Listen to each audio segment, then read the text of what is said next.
کہ انہوں نے یہ سٹیٹمنٹ دی جس کے اوپر پاکستان تحریک انصاف نے بڑا سخت رد عمل دیا ہے۔ پاکستان تحریک انصاف نے لنڈن میں سابق چیف کی گاڑی کے آگے احتجاج کرنے والے پاکستانیوں کے شناختی کارڈ بلاک کرنے کے بیان پر وفاقی وزیر داخلہ کو واسرائے کا خطاب دے دیا۔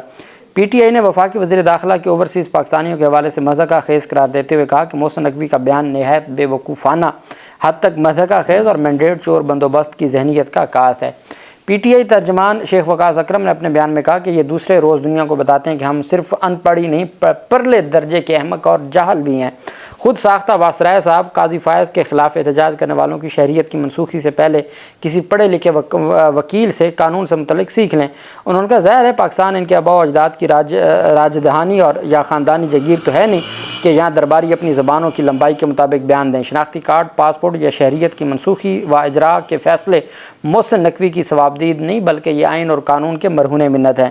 شیخ وقاص نے کہا کہ آئین اور قانون کی گردن پر پیر رکھ کر مرضی کے فرمان جاری کرنے کے بیہودہ سلسلے نے دنیا میں پاکستان کا جمہوری اور آئینی تشخص بری طرح مجروح کیا ہے۔ قاضی فائز کے کرتوت تو قبر تک ان کا پیچھا کریں گے جبکہ تاریخ ان کے محاسبے کو تیار ہے۔ ترجمان پی ٹی آئی نے کہا کہ محسن نقوی غنڈہ راج کے خیالی سیٹ سے اتریں اور دنیا کو اپنے جاہلانہ جلال دکھانے کی بجائے تھوڑی سی تمیز اور قانون کے احترام کی اداکاری کی ہلکی سی کوشش ہی کر لیں۔ کسی سے کوئی غلطی یا جرم سرزد ہوا ہے تو خود قاضی کی پتلون پہن کر اچھلنے کی بجائے عدالت کو فیصلے کرنے کا موقع دیں۔ یہ ان کی جانب سے بڑی سخت رد عمل آیا ہے پاکستان تحریک انصاف نے اور انہوں نے اس کو مسترد کر دیا جو سٹیٹمنٹ تھی۔ دوسری طرف جسٹس طارق محمود جہانگیری صاحب کی جو ڈگری منسوخ کی گئی تھی سنڈیکیٹ کراچی کا جو فیصلہ تھا اس پہ سماعت ہوئی، 2 رکنی بینچ تھا، اس میں جو ایک ممبر تھے بینچ کے جسٹس ظفر راجپوت وہ اب خود کراچی یونیورسٹی کی سنڈیکیٹ کے ممبر بن گئے ہیں چونکہ ہائی کورٹ کا ایک جج بھی ہوتا ہے۔ تو جب آج سماعت ہوئی تو جسٹس ظفر احمد راجپوت نے کہا کہ میں جامعہ کراچی سنڈیکیٹ کا رکن ہوں، اس وجہ سے میں اب کیس نہیں سن سکتا، کل بھی مجھے کراچی یونیورسٹی میں اجلاس کے لیے جانا ہے۔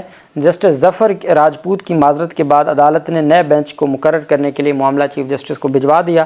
ساتھ ہی عدالت نے جسٹس طارق جہانگیری کے خلاف سنڈیکیٹ کمپنی کو کارروائی سے روک رکھا ہے۔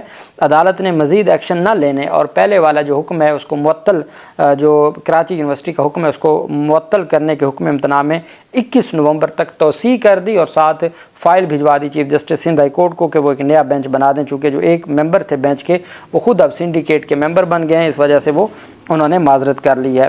جوڈیشل کمیشن آف پاکستان میں یہ وہ جوڈیشل کمیشن ہے جو 13 رکنی ہے جو سپریم کورٹ میں آئینی بینچوں کی تشکیل اور ججز کی تعیناتی سے متعلق بنایا گیا تھا، جس میں 2 اپوزیشن کے لوگ ہوں گے اور 2 حکومتی لوگ ہوں گے اور ایک مقرر کیا جائے گا اسپیکر کی جانب سے۔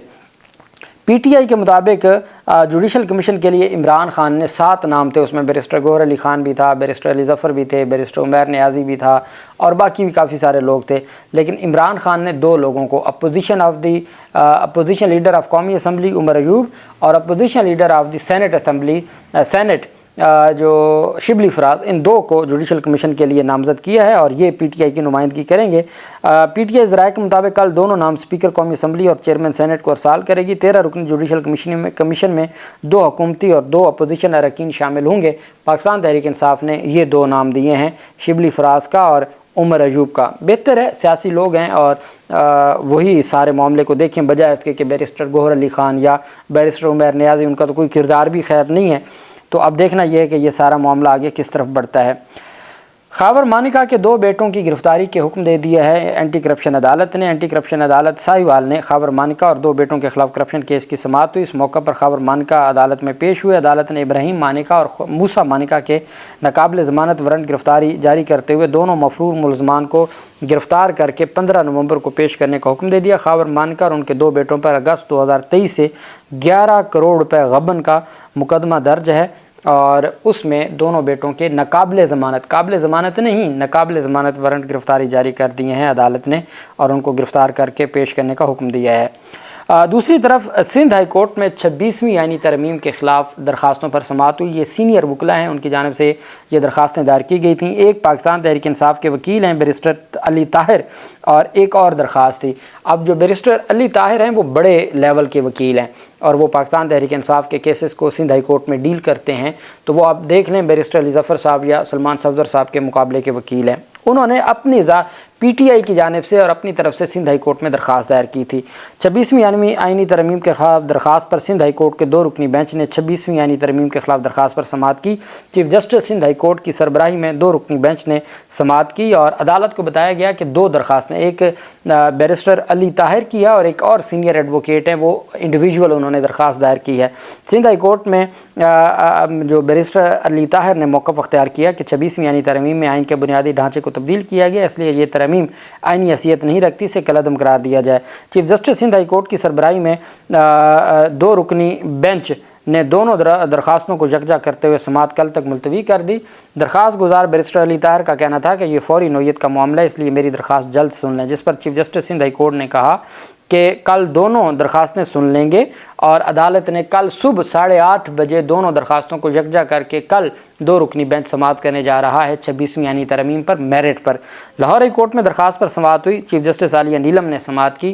چیف جسٹس عالیہ نیلم نے سماعت کرتے ہوئے کہا کہ چونکہ یہ معاملہ سپریم کورٹ میں چیلنج ہو چکا ہے، اس وجہ سے سپریم کورٹ کو ڈیسائیڈ کر لینے دیں اور درخواست کو غیر معینہ مدت کے لیے ملتوی کر دیا، جبکہ سندھ ہائی کورٹ کے چیف جسٹس کی سربراہی میں 2 رکنی بینچ نے کل 8:30 بجے صبح سویرے پہلا کیس ہی آئینی ترمیم سے متعلق، اور اس میں تگڑے وکیل ہیں اور وہ عدالت کے سامنے اپنے جو تفصیلات ہیں وہ رکھیں گے، اور عدالت کل دیکھتے ہیں کہ کیا اگر درخواست قابل سماعت قرار دیتے ہوئے اس پر نوٹس جاری کر دیا تو پھر حکومت کے لیے مشکلات ہائی کورٹ میں بھی بن جائیں گی۔ سپریم کورٹ میں تو کل جمعرات ہے، کل پریکٹس اینڈ پروسیجر کمیٹی کا اجلاس ہونا ہے، تو وہاں سے تو امید ہے کہ کل درخواستیں سماعت کے لیے مقرر ہو جائیں گی، لیکن پہلے سندھ ہائی کورٹ میں یہ معاملہ آج ٹیک اپ کیا گیا اور کل صبح 8:30 بجے کے لیے مقرر کیا گیا ہے۔ اللہ پاک پاکستان کا حامی و ناصر ہو۔ بہت شکریہ۔ اللہ حافظ۔ پاکستان زندہ باد۔